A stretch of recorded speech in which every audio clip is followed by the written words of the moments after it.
lethal firepower, utility, air superiority. The Storm is the glass cannon style javelin in Anthem, able to overlook the battlefield, lock enemies down with status-inducing elemental powers, and blow them away with massively destructive area of effect abilities. The Storm's built to stay in the sky, and it's at its best when it's looking down on its enemies.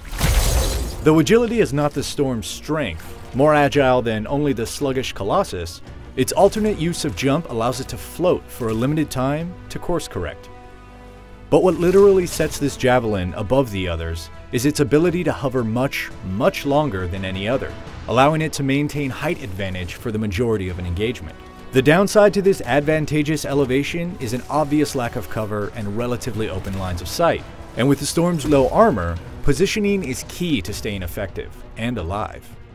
But what the Storm lacks in armor, it makes up for with a spherical kinesis shield, a protective bubble that adds survivability. And while hovering, the shield not only absorbs more damage, it recharges at a faster rate. In tandem with its ethereal teleportation dodge, the Storm is equipped to phase through incoming fire while raining down destruction from on high. Let's take a look at a few sample builds. With excellent flight sustain and battlefield control, a single target status and elemental AoE build fuses the best of both worlds for a perfect place to start. Focus on the big guy. Like all javelins in Anthem, the Storm's abilities are tied to gear slots on the suit, and the Storm uses two main mystical seals for offensive purpose, a focus seal and a blast seal, and this loadout uses frost shards and lightning strike, respectively. Frost shards are a primer ability, allowing you to quickly shoot enemy-seeking shards of ice that do modest damage, but recharge quickly and apply frost status with each hit. Landing just a few shards on a single target builds enough status to freeze the target, priming it for a combo. Lightning Strike is an area of effect detonator ability, cracking down bolts of impressive lightning damage in the radius and detonating any primed enemies. And remember, you can use the Storm's powerful melee punch from the air or the ground to detonate prime targets.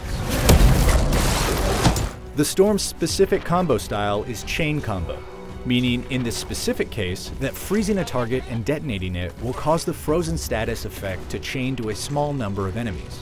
Now for higher levels and harder difficulties where the Storm's inherent vulnerability might be an issue, let's look at another loadout.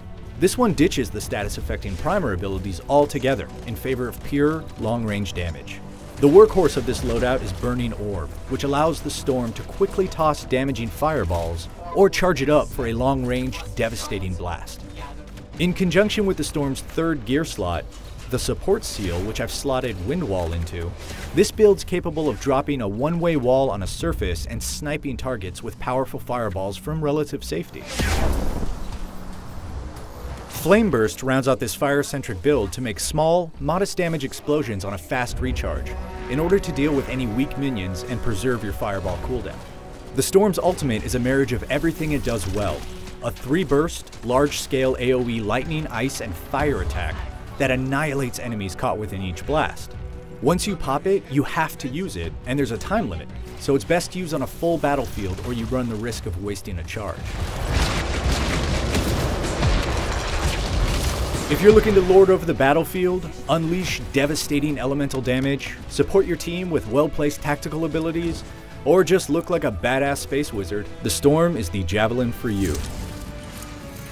Thanks for watching. If you like that, be sure to check out our 15 minutes of gameplay featuring the Storm, Colossus, and Interceptor javelins in action.